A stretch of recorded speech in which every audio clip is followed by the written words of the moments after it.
evening, everyone. My name is Dr. Yuan Hawks. I'm honored to serve as the chairwoman of this commission. Now I call this meeting to order. First, we have a flag salute led by Commissioner Jeff Kingsburg.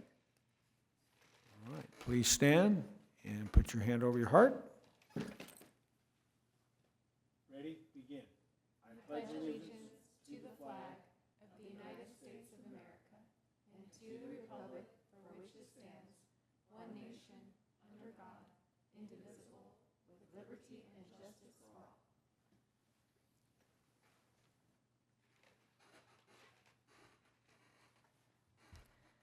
Madam Secretary, roll call, please. Thank you, Chairperson Hawks. Commissioner DeGrave?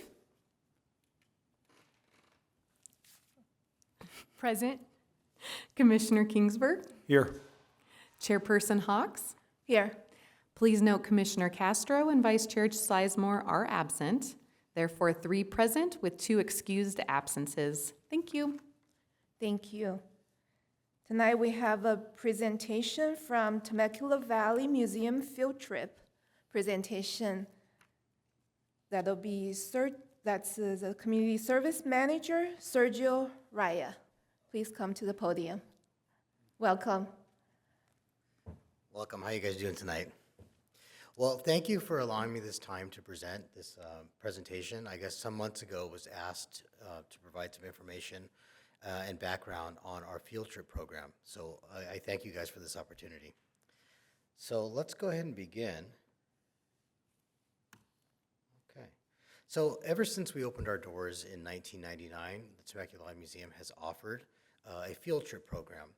And it's been going on for 26 years, but it wasn't until 2005 that we began collecting data on numbers and students and amount of schools that were coming. So from 2005 through 2025, we've had an average of a little over 1,200 students per year. Over 1,300 students per year. But when you look at the numbers after post-COVID, when we came back from shutdowns and actually opened up the program again to in-person field trips from 2022 through 2025, we almost averaged 2,000 students per year, which is a 61% increase over the average of a little over 1,200 that was between the years 05 through 2020. So let me give you guys a kind of a rundown of what a field trip looks like. So on the days that we're open, between the hours of 10 a.m. and 1:30 p.m., we offer field trips during that time, and it's open to all local public schools, private schools, charter schools, clubs, any type of organization that is interested in learning more about Temecula Valley history. And so the way it works is that the usual field trip group is about 60 students, and that group is divided into 2, with the first group starting on the indoor portion of the tour, and then the other group starting with the outdoor portion of the tour. Following a short lunch break, the 2 groups swap, and they basically see what the other group saw earlier.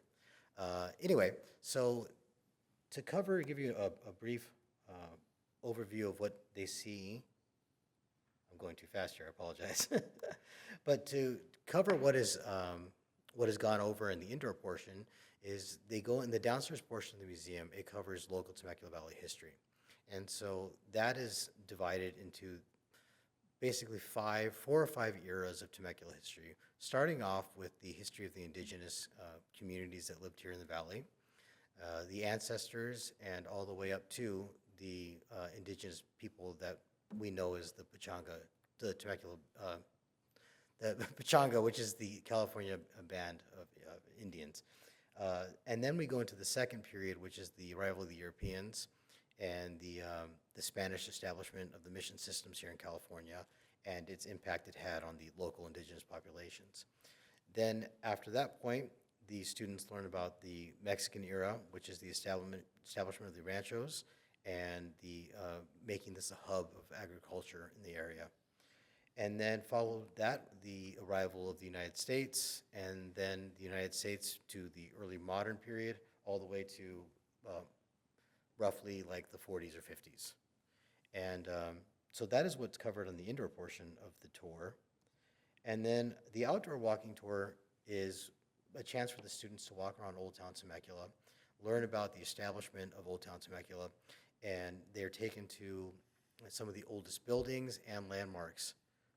And they're taught at each point in that place and time, a story is told about why this building was built here and who established this. And so that's what that outdoor portion covers. If it wasn't for our museum docents that we rely heavily on and our staff, namely Mindy's one of our best staff tour guides that we have, if not the best, to be honest. She's really great. But if it wasn't for our docents, we wouldn't be able to run this program on staff alone. And so we're very, very thankful for all they do. Some of them are ex-educators, and some are just local history buffs that just really, really have a passion for sharing Temecula history to people of all ages. Over the years, our docent numbers have fluctuated, but I can say that for the most part, we have about 4 of them on hand to use at any given time. And in the last couple of years, we've relied very much heavily on 2 of them, one of which is your wife, Mr. Kingsburg. She does a great job. But in good news, in recent months, we've gotten an influx of people wanting to be docents. Oftentimes what happens is when people volunteer to be docents, it turns out that their schedules are not as open as we had hoped or we thought. Nevertheless, we have 9 docents training currently and ready for the next school year.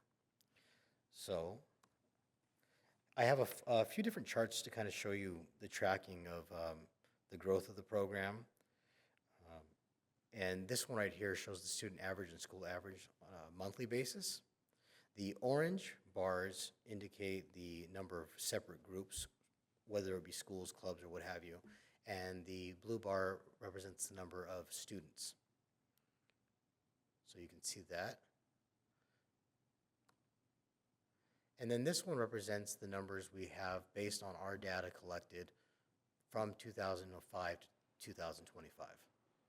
You can see that in 2020, 2021, 2022, we didn't have field trips. And you can see that kind of drastic drop off there. But it's also very apparent, though, that we came back strong. I don't know if that's because as students got back into school and parents were sending them out on field trips, there was more enthusiasm with getting the kids out. And then the final bar just shows the stats for the last 3 school years. 2022, 23, 23, 24, 24, 25. So it looks like we had a little bit of a dip in 23, 24. We did better this last year, and we hope to do about the same next year, if not better. But some concerns have been voiced about field trip budgets, and the schools have mentioned things like their ability to get bus transportation and stuff. So we'll have to see, but we still want to keep this program strong.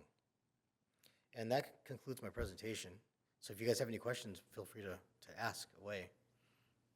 Thank you very much for coming here and give us a report. And now I'm going to open it up to ask our commissioners to ask if they have any questions or comments. Excellent, sounds good. Commissioner Kingsburg? All right, well, thank you, Sergio. Appreciate the update and seeing the visuals and the bars and the numbers, bar graphs, those are easy to read, so thank you. And congratulations on, seeing the numbers go back up post-pandemic, and also nice job on having additional docents trained. It sounds like you're potentially staffed and ready to go if everything lines up. I guess I'm curious, just kind of a curiosity, it's not super significant, but just have you seen, as far as students or schools in Temecula versus outside of Temecula, have you seen, would you estimate, how many of them are Temecula kids versus kids that come out of the area? And have you seen an increase in neighboring communities wanting to use the museum? Yeah, we have. I would say our numbers prior to COVID were consistently always mostly Temecula schools. Mm-hmm. And then coming out of COVID, the surrounding cities, I think, jumped at the chance to find a place locally where kids could have hands-on history and really bring it to life. So I think, yeah, French Valley schools, and Marietta schools, and so on and so forth. But then also there's been a stronger presence from the private schools and charter schools as well, and homeschool groups too. So I think they've really jumped on and see it as a local resource. So I think that accounts partly for the growth. Right. Another thing caught my attention was you mentioned historically you've done the tours on days you're open, and then I did see recently there was an announcement on a change in your days effective this month. So would that perhaps pose a challenge to continue to do tours on Tuesdays, which I'm guessing, knowing how at least the local school district operates, that's probably a prime day for those types of tours? Yeah, Tuesdays and Thursdays for the Temecula Valley School District were the prime days. And so what I've recommended is we're still going to offer Wednesday, Thursday, Friday, and then take applications for Tuesdays. Like if Tuesday is the absolute only day that it can be done, we'll evaluate it application at a time and see if we can accommodate it. But those 2 closure days will also be days that we'll be working on things inside the museum, like installing new exhibits, and what have you. So obviously, if that conflicts, then maybe we won't be able to accommodate it. But if there is space and time and staff to do it, then I would like to be open just for the field trips, not for the general public. Yeah, Thank you, Sergio. no problem. Thank you. Now Commissioner DeGrave. Thank you. With the continued growth of attendees on the field trip program, how do you promote the program? Is it just organic word of mouth, or are you actually doing outreach to the specific schools within TVUSD? Yeah, we post on Peach Jar to let them know, and then over the years, we've, I think, built a good rapport with the TVUSD, and then as well as the private schools, charter schools, the Temecula School on Pachanga. And so most of it now is by word of mouth, although it doesn't hurt to continue other avenues like social media posts, and we could do press releases and things like that to make sure, hey, to let people know we're still around, come back and visit us. Yeah. Yeah, that would be a great story to highlight and something wonderful to promote in the community if people still aren't aware, or maybe, the third grade, it's Yeah. not so much a third grade class, but maybe another group in the community. Yeah, we're definitely working on that. We want to make sure that it's something that other age groups, older kids, and even adults, and that's where, inviting adult groups, senior groups, special needs groups, it can be something that is enlightening to all ages and demographics. So yes, that will take some more advertising, and we'll get on that. That's actually a very good point. That's We great. can't just rely on all our old connections. Yeah, it seems like it's working, right? But, Yeah. and I don't know what the capacity is. If sometimes you kind of end up in a difficult place if you get too much, you get too much involvement or too many people that want to participate in. Yeah, and hence why we have a 60 student max, because we were getting some groups where they wanted to bring 80 or 90, and it was getting too difficult to Yeah. manage in the small space that we have. So Okay. And my second question is, do you or have you ever offered any kind of virtual field trips? I know I've seen different programs, I think that Mindy will host on the weekends, and I always think they look so interesting. I'm like, oh, I wish I could have gone to that. And I think it's a good opportunity to highlight something like that that could maybe be shared on social media or even parts of the field trip program. yeah, I have some ideas. One idea that I'm batting around is taking each portion of our field trip and doing a video of it. Perhaps having a Temecula Valley Museum YouTube page in which if you were to watch a whole series of the playlist, then it would account for a virtual tour. But that's really the extent of it, and that we have to kind of clear permissions for and all that, but it's an idea that I have. I don't think it would ever be something that we could like live stream effectively, or do like a remote field trip where it's live and they're following through. But yeah, pre-rehearsed or pre-taped videos that substitute for the in-person experience is a possibility. Wonderful. It might be a solution if there's busing costs that prohibit a class from coming. You can always say, we also offer. Yeah, And then the teacher can do it at their own leisure, different sure. different chapters or different. That's a good idea. I like sections that. and split it up. Yeah. Well, it helps expand your program so you have the in-person and then also just the virtual option. But I don't know if it's something that you've thought of as well, but possibly looking at like grant opportunities to help if there's funding for field trips. I know there's Yeah. external organizations, and I don't know if that's a resource that the library has time to do, but just say, hey, there are these organizations that provide busing for. Yeah, I know they're activities like definitely, I that. don't know about the availability now, but I know in the past, I want to say in 2014, 2015, the museum applied for a busing grant to enable some of these schools that couldn't afford it to come. So, yeah, I would be definitely open to, and I'll look into something like that if it becomes a real issue and they're unable to afford transportation. Thank you. No problem. Welcome. Thank you for coming and shared this wonderful program. So I have a few questions. The first is, are these all elementary school students or older? Yeah, they're primarily elementary school students. Okay. Anybody that's coming because so we align our curriculum with the TVUSD third grade curriculum.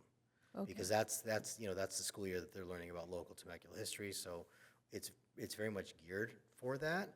But I've made it so that our staff could do a tour for adults and get into more detail, or maybe even do a tour for like toddlers, 3 or 4 year olds. So we can adjust it and tailor it to each age group. But yes, it is primarily, 8, 9 year olds in third grade. Yeah. Okay. And also for the adults group, do you have any tourists or those are mainly locals? So we just recently started actually tracking how many are Temecula residents or local residents versus people who are tourists. And we find that on average, we actually do get a decent amount of people visiting from either other parts of California or out of state, and even internationally sometimes. So yeah, but we're beginning to track that. Okay. Yeah. All right, thank you very much. No problem. And if there is any chance, I would like to go on the tour Absolutely, yeah. and to sure. learn about local history. And also I want to thank Commissioner Kingsburg for your wife's contribution to this program. Yes, she's an all-star docent. Her and Thank Trish you. are great. So anyway, yeah. But thank you guys very much. Appreciate it. Thank you. I have one more quick question. Uh-huh. Just hearing your conversation made me think of something. Are all of the tours pre-scheduled? So if someone is visiting, I know you mentioned coming from out of town, can they just pop into the museum and say, "Hey, I'm here for the 10 o'clock tour"? They're not pre-scheduled, right? Yeah, they're all pre-scheduled. Oh. About 6 months ago, we stopped our Saturday drop-in tours. Okay. Just because we were scheduling another staff to be there during that time. And it wasn't consistent to justify the staff being on duty for 4 hours for it. We've thought about bringing it back if we could reliably get a weekend docent. But again, they're volunteers, so we don't want to make anybody come in on the weekends. But yeah, it's something we could definitely do a drop-in. We could bring that back, the drop-in tour thing. Okay, Yeah. thank you. Okay. Thank you for coming. Okay, no, you're welcome. Thank you. Now we'll move on. Do we have any public comment, Madam Secretary? We have no public comments this evening. Okay, thank you. Now we'll move on to division reports. First, we have Adam Favela, who is a Community Service Specialist 1 from Community Outreach. He's going to present about media and outreach. Thank you, Adam. Chair Hawks. And hello, everyone. I'm honored to present on behalf of the Community Outreach Team. My name is Adam Favela, and like Chair Hawks said, I am a Community Services Specialist. The role that I perform on my team as a graphic designer is one where I create most of the print media, such as posters and flyers. I also upload a lot of the Flickr photos to the City of Temecula Flickr page. And then I also create e-blasts for a few divisions, including mostly classes, the Temecula Valley Museum, the Month at a Glance e-blast, and then other divisions when needed. In this position with TCSD, I have been given some very fun design opportunities for the department and also the city manager's office, including most recently designing the Temecula Takeover Night jerseys for the Lake Elsinore Storm minor league baseball team, at which Mindy actually attended, and we had a good time. Yeah. So I'll go ahead and address the slide that we have up. So in June 2025, we saw a 172% increase on the community outreach team from the previous year's month of June, as the reaches totaled 372,700. So that's things like social media posts. We do newsletters and those e-blasts, more specifically. So we hit this number in June through 16 social media posts, which are typically photo posts with captions, and additional 7 reels, 18 stories, and 3 e-blasts. One of the larger projects included creating programs for Temecula youth musical theater productions, including The Little Mermaid and High School Musical Junior. We were able to create these in record time thanks to the help of the classes team. They gathered info on the show, info on the cast and production team, and they also assisted by taking cast photos for every single cast member that was a part of the show. In support of Parks and Recreation Month, one of the focuses of our social media team was to create a large campaign that features the dedicated TCSD staff that work behind the scenes of our community's favorite programs and experiences. Throughout the month of July, which you guys may know is the Parks and Recreation Month, the public will see the hard work that we have put into this campaign. You can look towards the Instagram and Facebook pages that is at Temecula Parks and Rec to enjoy the latest installment, as we will be posting for Parks and Rec Professionals Days, and that is on Friday, like I said. Our master videographer on our team, Mike Morey, filmed the council member and Temecula Community Service District President Zach Schwenk this past Friday for the latest reel in the Perfect Day series, in which council member Schwenk, his wife Jennifer, and his son Owen spotlighted their perfect Friday by visiting local favorites such as Old Town Nutrition, In Bloom Bookery, Rivers and Roads, and also TCSD's very own Art Walk event hosted on Main Street. So thank you all for the support of the community outreach team, and thank you to the TCSD Commission for the opportunity to present. And this concludes the community outreach report. We are happy to answer any questions. Thank you. And now I will start with Commissioner DeGrave.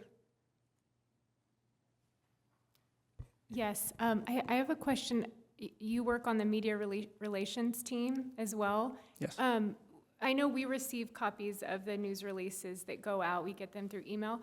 And I'm just curious how those are disseminated outside of the city staff. I can answer that. I'm distributing them while Katrina's away.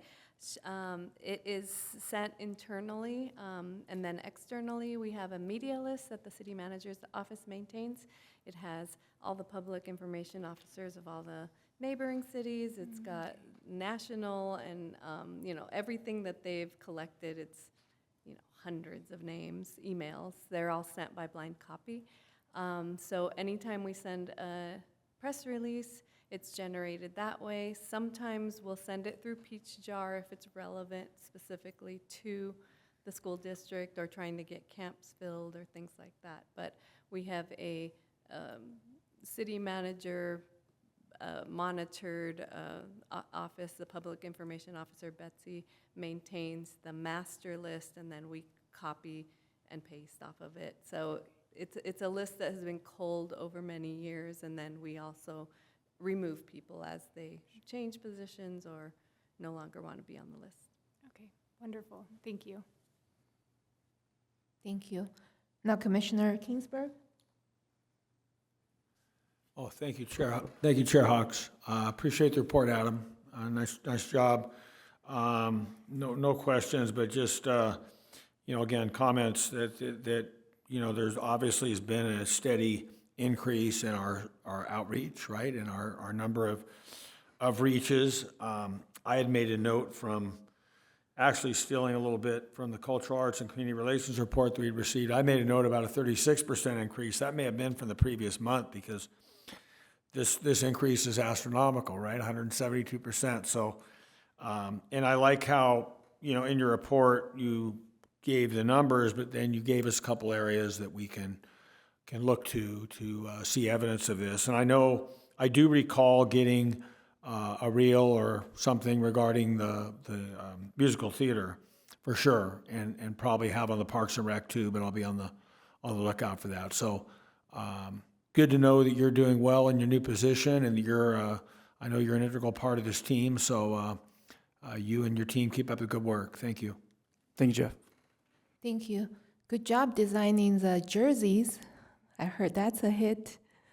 Thank you very much.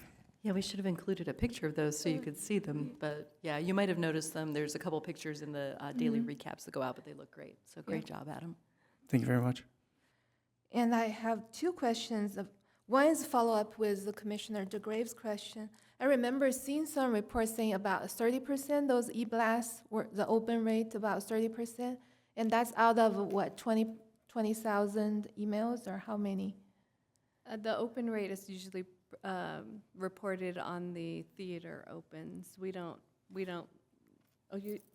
Yeah, so it's Okay. typically around like 38 or 39%. And those are like generally the better numbers, I think, maybe as low Okay. as like 37, but it's pretty consistent. That's out of how many emails you sent? It depends because we send them to different groups. Okay. So if it's a month at a glance e-blast, that's our largest one. I think typically that can be up to around 3,000 people. Okay. Okay, thank you. And the second is the youth musical theater. You said you're doing some production. Is that pre-production or it's after the show you're trying to recap? So it's a program. It's like a booklet, and that Okay. features an explanation of the show. If anybody's not familiar with it, but just like any type of like musical or player production, or maybe even like a music show or something like that, the cast, or I'm sorry, not the cast, but the people in attendance, they'll receive one of the programs. Yeah, playbill, essentially. Yeah, thank you, Mindy. And from there, they can see, typically it's parents who are attending the shows, so their children, and their children's photos and cast photos, and then also the different roles of the students, the actors, the performers, and what roles exactly they're playing, and who are the stars, who are the backup singers, or essentially, yeah. Yeah, that's really nice. It's like a souvenir for the families. And I remember watching The Little Mermaid a few years ago. I enjoyed it. It's also used as an opportunity to advertise and promote the next, because it's constantly, we're promoting and getting students for the next shows, which will be, it's every 6 months that they perform. Very good. Thank you very much for the work you do and continue to reach out to our community. Thank you. I'm very happy to do so. Thank you. Now we'll move on to Mindy Johnson. She's a senior recreation leader from Temecula Valley Museum. Welcome, Mindy. Thank you very much, Chairperson Hawks. Yes, my name is Mindy Johnson. I am a senior recreation leader at the Temecula Valley Museum, and I'm very happy to be presenting to you this evening. Well, the museum was busy in June. Our newest traveling exhibit, called The Perfect Shot, Walter Yost Jr. and the Arts of Sports Photography, was installed. This exhibit takes visitors through some of the most inspiring moments in sports history and highlights the craft and talent that transformed these moments into art. From Muhammad Ali to Serena Williams, Walter Yost Jr. has brilliantly photographed some of the greatest athletes of all time. As an artist, he captures on film carefully crafted moments of anticipation and triumph, universal emotions of athletes and non-athletes alike. And this exhibit runs through August 17th of this year. June's Culture Day at the museum celebrated the country of Iran. Iran history, traditions, cuisine, clothing, music, and art were showcased through in-house made informational panels. Guests were able to enjoy samples of chicken and beef kubideh, saffron rice, and pita bread. In addition, they were able to participate in 2 art classes, one hosted by TVM staff and the other hosted by Bigfoot art classes. Approximately 250 guests attended Culture Day Iran on June 14th. June saw the finish of the museum's field trip season for local third grade students. 1,765 students plus 400 adult chaperones from 26 local public and private schools, including Chamakilowish Pechanga School, and several homeschooling groups participated. The students were given tours of the museum and Old Town by our wonderful volunteer docents. Lastly, June's Out of the Archives presentation featured the tools and toolbox of former Old Town resident Al Knott, a blacksmith farrier who later opened a garage gas station on Front Street. Although the garage building no longer stands, the building that was the Knott family home is currently the small barn restaurant, and 30 guests stopped by for this event. The museum has seen a 4.3 increase in visitors from June of 2024, which is wonderful. So that concludes my report, and I am happy to answer any questions. Thank you very much. Thank you, Mindy. And I will start with Commissioner Ginsburg. Thank you, Chair Hawks. Just no specific questions, just a few thoughts. Thank you for reminding us about the latest exhibit, the sports photography exhibit. I'll definitely get over and get a look at that. I'll enjoy taking a peek at that. Great. I was able, you mentioning around Culture Day, I was able to get by that, and it looked like it was a successful day. And again, all the different things you mentioned, all the different things that families and kids can do at that Culture Day is just a real nice, relaxing atmosphere for people. I think they really, the community does really appreciate that. And then just my final comment would be, I've kind of been following through these press releases and social media, the Out of the Archives program, which I know you are, you're leading. And it just seems like you have something new every month. And I know those things aren't really geared for mass audiences and numbers, right? It's more of a small group, interest sort of thing where people can get their questions answered easily and be a part of a discussion and that kind of thing. So I can just tell you from our seats, it hasn't gone unnoticed that you've helped these improvements and the improvements in numbers. That, you've certainly been a part of that. So thank you. Thank you very much. Thank you. Commissioner DeGrave? Well, I'm hungry now hearing about saffron rice. I didn't make it to the Iran Culture Day, but it sounds wonderful. I want to echo what Commissioner Kingsburg mentioned with Out of the Archives. I do in the e-blast and on social media see what you do, and I find them always so interesting. And like I mentioned earlier, is there any way that we could record it or somehow show it virtually? Because I think there really is an audience out there that would really love to see that. And you just have an opportunity on social media to go beyond the doors of the Temecula community. But on that note, when you're curating the art exhibits and then also just coming up with ideas for Out of the Archives, how do you decide who makes it or what topic makes it, what topic doesn't, or which artist gets in, which one doesn't?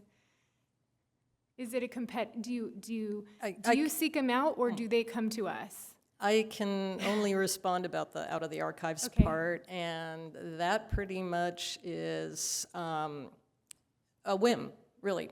Okay. I see what we have off-site in the archives. Let's see, to give you an example, July, this month, will be Earl Stanley Gardner. He was born in July, so if you are interested, keep that in the back of your head. Probably every July, I will focus on Earl Stanley Gardner. The other days, it's just maybe something that I'm looking in Past Perfect, the archival system that we use, and just, oh, wow, what is that thing? Is there more? Do we have history about it? Or in the case of Al Knott, it was the name, the family that were here, and having his really incredibly interesting-looking toolbox. And June, Father's Day, tools, I was thinking, well, that kind of maybe goes together.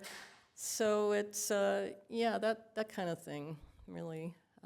I don't know, Sergio, if you want to add anything about how the art exhibits, is that what you were wondering too? Yes. How we choose them? Yeah.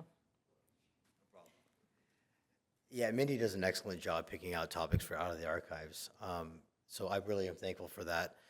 The way for example, the changing, the art galleries that change out. So every year we get an application of, we put out an application to local artists to submit people, who are interested in having their art in one of the galleries. We review them, we interview them, go over everything, and then in a very as fair as we can be, selection process, we choose who gets what and when. For the more longer-term exhibits that are upstairs, I look into traveling exhibits that are available through various companies to see what our budget can afford, what type of topics would be interesting, and then we book them 3, almost 4 years in advance in some cases. Yeah, so the ones that are currently highlighted, my predecessor, Tracy Frick, booked those probably in about 2022, 23. She made some great choices. Go check out the one right now there, it's real nice. But yeah, that's how it works out. Okay. Yeah, so not sure, I think when you were there for Culture Day Cuba, we had Confluence still there. Yes. So that was the artwork of Tony and Jennifer Mormarco. That just kind of came about because we had a space where we couldn't reserve some of these other more expensive traveling exhibits. So we reached out to a local artist who we thought had a plethora, had a lot of material of interesting art. And so in that case, it really worked out because him and his wife were willing to be a gallery that lasted for 3 months. Okay. So that's pretty much how it works out. Okay. Yeah. Thank you. No problem. Thank you. And thank you, Mindy. And I had a similar question about out of archives. And are all these materials, the tools, are all in the museum's collection? People donated? Yes, that is correct. Mm-hmm. Okay. Okay, thank you. Thank you. It's a very interesting program. I haven't made it out there in person, but I've seen the report and I've seen it. So hopefully one day we can go there and check it out. But thank you for all the wonderful work you do at the museum. And thank you, Manager Sergio, for coming here. Thank you very much. And now we are going to moving on to consent calendar. We have one item. That's to approve the action minutes of June 9th, 2025. Can I have a motion and a second, please? Motion? I will second. So we have Commissioner DeGrave motion and Commissioner Kingsburg second. Thank you, Chair. I'll take a roll call vote. Commissioner DeGrave, Yes. Commissioner Kingsburg, Yes. Chairperson Hawks. Aye. The vote is unanimous with Castro and Sizemore absent. The motion is approved. Thank you. Now we'll move on to Director's Report. Director Russo. Good evening, everyone, and thank you for being here this evening. I wanted to thank Sergio and his team for the report and Adam for being here from the media team. I did get a chance over the weekend to go to Culture Day Kenya, which was super fun, and then to go upstairs and see the Perfect Shot exhibit, and I was really impressed by it. I wasn't really sure what to expect because I'm not a huge sports fan. Like, I kind of tangentially sort of, follow certain things, but I'm not like passionate about sports particularly.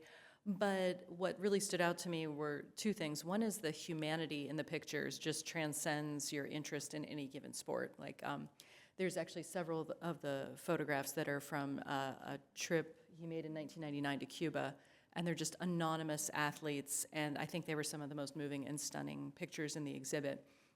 But then there were others that I remember, like the cultural zeitgeist around certain things that happened. Martina Navratilova, like I remember being a little girl and watching her. So, yeah, it's a fascinating exhibit. Highly recommend everybody take a moment, go look at it. It's a great exhibit. Other than that, just a couple things. I'm sure you don't need a reminder, but on August 5th at 9 a.m., we're having that joint workshop. That's going to be over in the conference room, right, Willa? Thanks. Over in the conference center across the hall. So I think like all of you, I'm very invested in seeing how that meeting goes. So I'm looking forward to it, and that will actually be before our next meeting. So this will be our last official meeting before we have that meeting, and then, obviously we'll have our meeting the following week on the 11th of August. So looking forward to it. No idea what to expect, and I encourage any staff who are interested. It's publicly open. Just feel free to join in. Then I was hoping you all enjoyed your 4th of July, so I just wanted to touch base and see if anyone had any thoughts on that. If there's any feedback on the 4th of July or anything you wanted to share? Thank you. I really enjoy the 4th of July parade. That's one of my favorite events to go to attend, and the three of us got to drove our little fleet. And I love seeing the red, blue, and white, and just the spirit of celebrating our independence. And I was also at the fireworks. It's spectacular. Also, I want to thank the staff, and Tracy and her team did an outstanding job. It's very organized. Where's a food vendor? I walk around. It just seems people are really enjoying it with the music and everything with the parade. The staging is a little different. It's worked out seamlessly. So, and seems like the number is a little higher than last year. So, Yeah, the parade numbers were definitely higher. I did a little head count. I just picked one block from 5th to 6th Street, and I did a head count, and there were about roughly like 15 to 1,700 people in that one block, which really surprised me. So we think the attendance the last few years has been closer to 5,000, and this year we're putting it at around 6,500, maybe even pushing 7,000. So definitely the parade was better attended this year, which was great to see. So I'm glad to hear you had a positive experience. yes, very good. Good. Commissioners DeGrave and Kingsburg, was there anything you wanted to add? Sure, yeah. Being that it was my first year participating in the parade, it was so much fun. We had to trail behind Commissioner Hawks and her Mr. Toad's Wild Ride. I was like, I wasn't expecting this, and I was trying to keep up without my big kids falling out of the back. But had such a great time. I agree, it was extremely organized. The city always does, flawless with communication and where to go and where to be. If you could have just turned the heat down a little bit, that would have been great. But no, it was wonderful. I know my family enjoyed it. And the one thing that I had a question actually. Is there a reason that there's no music in the parade? It's so funny you asked that. We actually brought it up to Jeff Waddleton, who's the DJ, and so next year there will be. For the Christmas parades, we always have bands. There's, they sort of bring their own music, but for the 4th of July parade, we generally don't have a lot of musical entries. So, yeah, someone else brought that up as well, and I reached out to Jeff the same day, and he's more than happy to incorporate some music. So I think it'll bring the energy up a little bit, so I'm glad you brought that up. Yeah, I think it would just help in those places where Those there lulls. isn't a band and the float doesn't have any music coming off it, just to keep everybody pumped up. But no, it was great. Really enjoyed it. Thank you. Great, I'm glad to hear that. Yeah, no, thanks for asking, Director Russo. It seemed to go quite well. I mean, from our seats, it seemed like it was a big success. So good to hear the numbers were up. The weather was favorable. It was summer weather. It was very favorable and comfortable. And as far as where we were placed in the parade, I didn't get to, well, you don't get to see too many groups from where you are, but I went back and watched the YouTube feed of the parade, and I know some of the groups that followed this probably would be categorized under those community groups or political groups. The council, I know, had a discussion on, or two on, of concern as to how to handle that, and it felt like everything looked great on video. It looked like, so I haven't heard about any red flags or big problems, and so kudos to you guys for a big success, I would say. Thank you. And yes, all of the groups that had any political affiliation abided by the rules, and everything went very smoothly. We actually only had one entry break the rules, and it was CAL FIRE, so we spoke to them about that. But essentially, they were just throwing like treats off the truck, and you're not allowed to throw anything into the crowd because it creates an enticement for kids to run out into the parade route. But yeah, no, I'm glad you guys had a good experience overall. We thought it went really well. The extravaganza at the park went well too. The weather worked with us there. It wasn't quite as hot as last year, so that was nice. And yeah, I just want to give a huge shout out to, our team. Like you mentioned, they work really, really hard on this, and it's an all hands experience. I know Mindy was working the parade. Adam, you were probably at the parade, at the extravaganza. Yeah, everybody's. Sergio, I'm sure. Were you at the extravaganza or the parade? Okay, I lose track of who was where. Yeah, but it's an all hands, and some people work both. They do the morning at the parade, and they go to the extravaganza in the afternoon. And then also, obviously, we couldn't do it without the help of Public Works, IT, so they can do the live stream and the video, which is wonderful. And RSO, the team was there, making sure everything was safe, dealing with any incidents that did come up. CAL FIRE was great to have for any medical issues at the extravaganza. And then I wanted to give a special shout out to our emergency manager here at the city, Michael Alford. I'm not sure if any of you had the chance to meet with him, but he really takes the role very, very seriously. And I really noticed this year how much it's elevated our ability to respond to any incidents that do come up. Fortunately, we did not have any major incidents, but even the minor ones were just dealt with very quickly.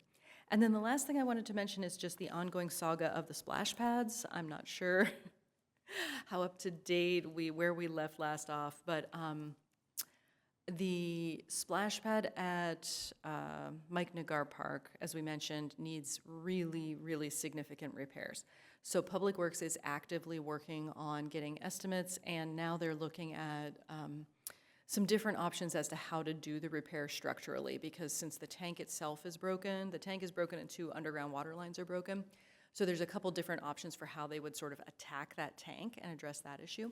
So they're getting some more data on that and what it will take in terms of lead time on the parts, cost, and then City Manager Aaron Adams has asked that be included in the CIP workshop, which is coming up in September. So they're going to hear and prioritize all of the CIPs, the council will, that is, and the splash pad will be included on that. And then at the CRC splash pad, we've had a couple of small closures. It's been like 1 day, 2 day. There's still some issues, some under warranty issues with the life floor, which is the tile, those kind of soft tiles on the flooring. And then a couple of the fixtures have been rusting, which not a good sign. So the CIP group has been working with the manufacturer to get those replaced under warranty. So we've had a couple small closures, but other than that, the CRC splash pad has been running and very, very, very popular. And that concludes my report, unless you have any questions. I have one comment. I'm glad you brought up the splash pad. I was at Denny's, and then there was a dad with a little boy. He was all red. They were going to the other splash pad, and then they found out it's closed. So I told them there is another splash pad, but I wasn't sure do they need to buy a ticket to go to the other splash pad? So the splash pad at the CRC is open during operational hours except when they're doing public swim. And then you can only enter it through public swim, which means you need to pay the public swim fee, which is $1 per resident and $2 per non-resident, $5 per non-resident. Anybody remember? I'll look it up. But the resident fee is $1 per person. But outside of public swim hours, it's free. What's the hours of public swim? 1 to 3 during the week, and then we have some evening hours. Let me pull those up for you.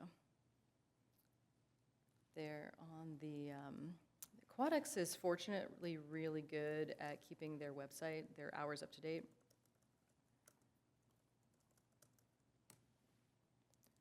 So the Alrighty. splash pad opens from 10 to 6? Let's see here. So at the rec center, the splash pad is open Monday through Friday, 9 a.m. to noon and 1 to 6 p.m. Saturday and Sunday, same hours, except it's 1 to 5 instead of 1 to 6. And it's closed from noon to 1 every day for maintenance. And then during public swim, which I think is 1 to 3 every day during the summer, let's see, public swim. It is accessible only through public swim. And I can send you the links to this so you don't have to jot them down and then you'll have them.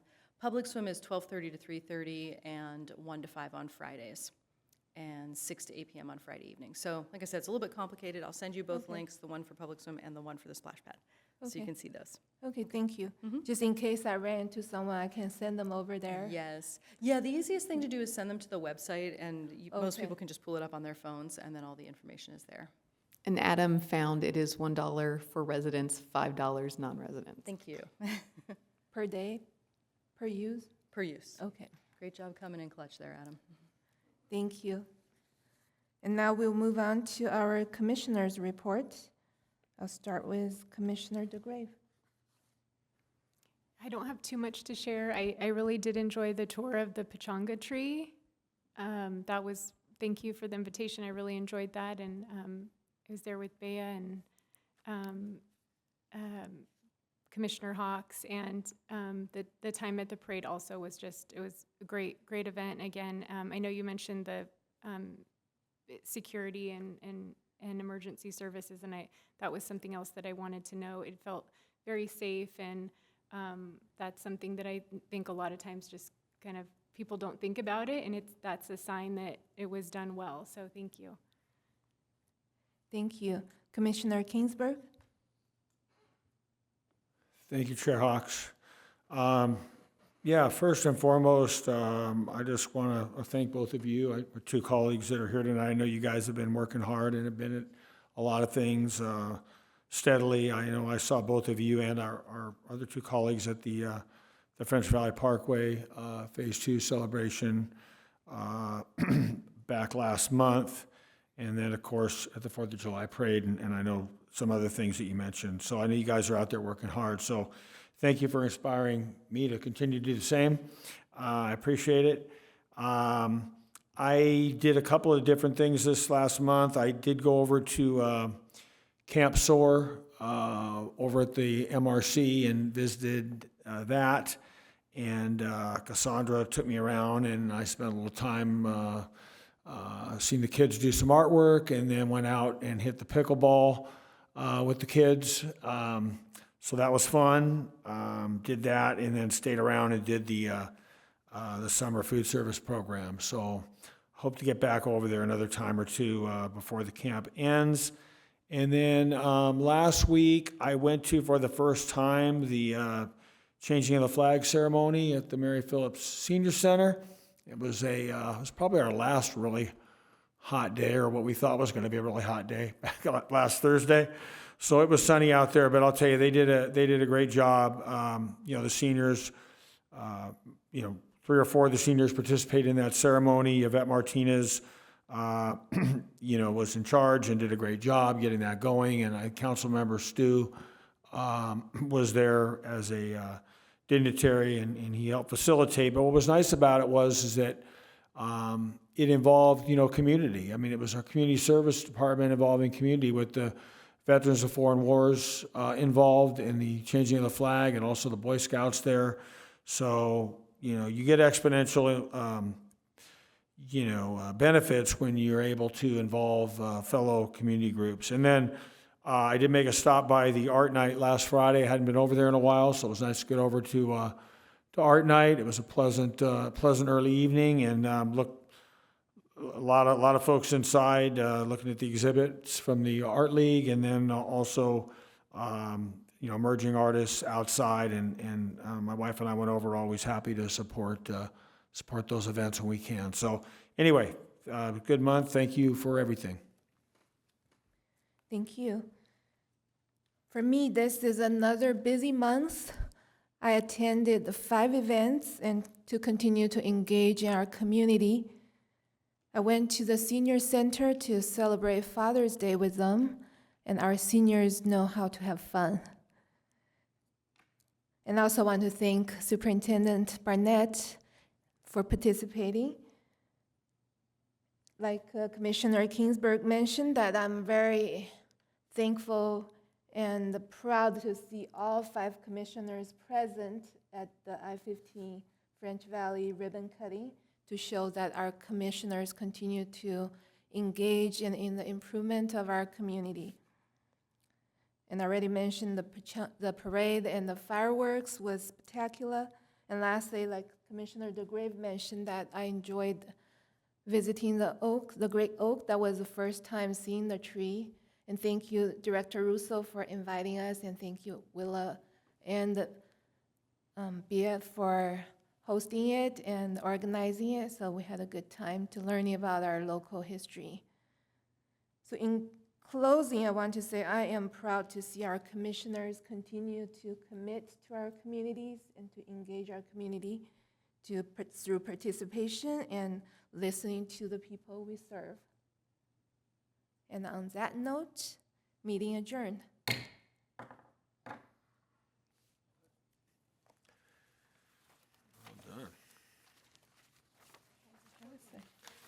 That was just